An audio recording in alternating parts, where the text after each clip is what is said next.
How's it going, everybody? I'm going to be taking you through a little bit of a walkthrough of the illustration below, if I'm editing this video correctly. So how this started off with, I put out a post saying, I've got some free time, 15 minutes, hand me an idea and I'll get it done. And below, for all the hockey fans out there, Four Nations Cup was going on and Canada and the USA were in the final.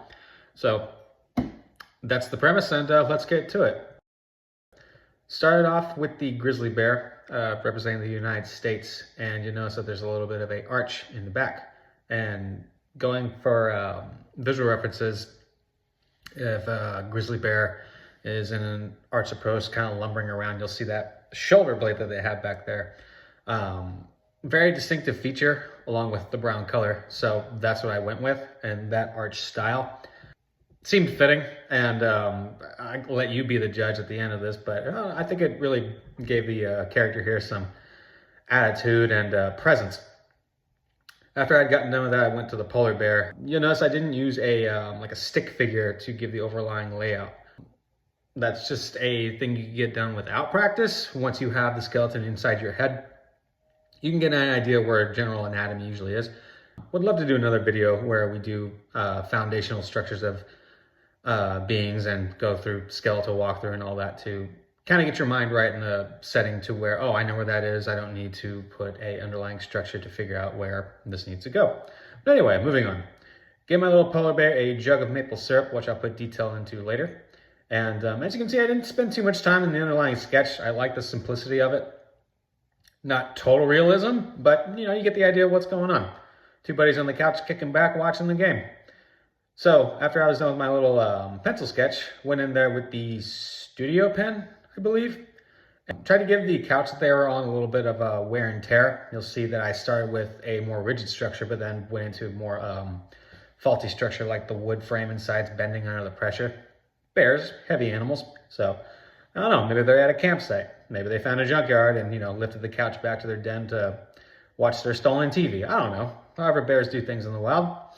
But anyway, I kept going with details with the studio pen.